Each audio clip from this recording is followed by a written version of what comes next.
Cinema நேயர்களுக்கு அன்பு வணக்கம். வெல்கம் டு எம்பி திரை.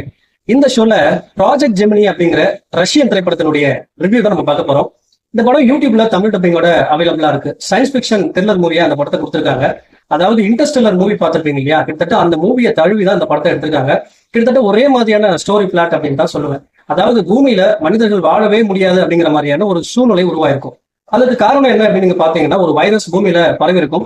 அந்த வைரஸ்னால பூமியில இருக்கக்கூடிய செடி கொடிகள் மரங்கள் எல்லாமே அழிஞ்சு பூமி வந்து ஒரு பாலைவனமா மாறி இருக்கும். இதனால மனிதர்கள் வாழவே முடியாது அப்படிங்கிற மாதிரியான ஒரு சூழ்நிலை இருக்கும்.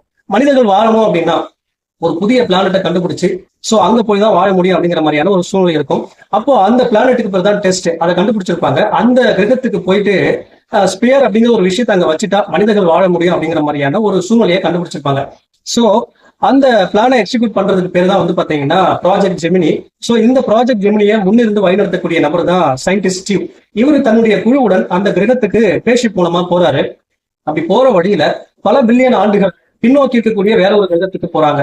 சோ அந்த கிரகத்துல என்ன மாதிரியான பிரச்சனைகளை, என்ன மாதிரியான சவால்களை சந்திக்கிறாங்க, அவங்க ஏன் வழி மாறி போனாங்க, அதற்கு காரணம் என்ன, டுவர்ட்ஸ் எண்ட் அவங்க போக வேண்டிய கிரகத்துக்கு போனாங்களா இல்லையா, என்ன ஆச்சு அப்படிங்கறத இந்த படத்தினுடைய மீதி கதை. இந்த படத்தை பத்தி ஆலோசனம் அப்படின்னா, இந்த படத்துல எனக்கு பிடிச்ச விஷயம் இந்த படத்தினுடைய ஸ்டோரி பிளாட் பயங்கர காம்ப்ளெக்ஸான ஸ்டோரி பிளாட்டா எடுத்திருப்பாங்க. அதாவது இந்த படத்துல நிறைய சயின்டிபிக் டேர்ம்ஸ் எல்லாமே யூஸ் பண்ணியிருப்பாங்க. அதை தாண்டி இன்டர்ஸ்டெல்லர் மூவியை தழுவி இந்த படத்தை எடுத்திருந்தாலும் நிறைய புதிய விஷயங்களை யோசிச்சிருப்பாங்க. டுவர்ட்ஸ் எண்ட் வந்து பாத்தீங்கன்னா மனிதர்கள் அந்த கிரகத்துல வாழ்வதற்கான ஒரு சொல்யூஷனை கண்டுபிடிக்கிற விஷயம் எல்லாமே ரொம்ப அல்டிமேட்டா இருக்கும். வேற லெவல்ல எடுத்திருந்தாங்க.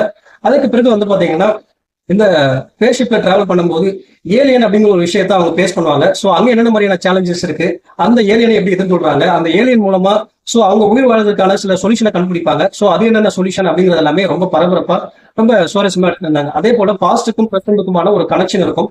அந்த கனெக்ஷனை எப்படி எக்ஸ்ட்ராப்ளேட் பண்றாங்க அப்படிங்கிற விஷயம் எல்லாம் ரொம்ப இன்ட்ரெஸ்டிங்கா எடுத்திருந்தாங்க. ஒரு 2 மணி நேரத்துக்குள்ள முடியக்கூடிய ஒரு படம். இந்த படத்துல பிரச்சனை அப்படின்னு நீங்க பாத்தீங்க அப்படின்னா, இந்த படத்தை கொண்டு போன விதம் அப்படின்னு பார்க்கும்போது ரொம்ப பரபரப்பாகவும் சுவாரஸ்யமாகவும் இல்லைங்க. ஒரு மாதிரி நிறைய புதிய விஷயங்கள் யோசிச்சிருக்காங்க. ஆனா அந்த அளவுக்கு பரபரப்பாவோ சுவாரஸ்யமாவோ கொண்டு போல அப்படின்னு தான் சொல்லணும்.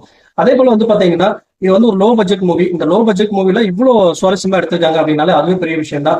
எமோஷனல் கனெக்ட் அப்படிங்கிறது பெரிய அளவில் இல்லை. இன்டர்ஸ்டெல்லர் மூவில நல்லா கனெக்ட் ஆயிருந்துச்சு. அந்த எமோஷனல் கனெக்ட் இதுல இல்லை அப்படின்னு தான் சொல்லணும். பட் டுவர்ட்ஸ் எண்ட் ஓவராலா பார்க்கும்போது ஒரு அளவுக்கு டீசென்டான மூவி அப்படின்னு தான் நான் சொல்லுவேன். உங்களுக்கு இந்த science fiction movie, thriller movie எல்லாம் பிடிக்கும் அப்படின்னா தாராளமா வந்து ட்ரை பண்ணி பார்க்கக்கூடிய ஒரு படம். இந்த படத்துக்கு எம்பி திரை கொடுக்குற ரேட்டிங் 5/3. அடல் கண்டென்ட் பொறுத்த வரைக்கும் மைல்டான சீன்ஸ் இருக்கு. அதுக்கேற்ற மாதிரி பிளான் பண்ணிக்கங்க. அடுத்த வருஷத்தை சந்திக்கிறேன். நன்றி, வணக்கம்.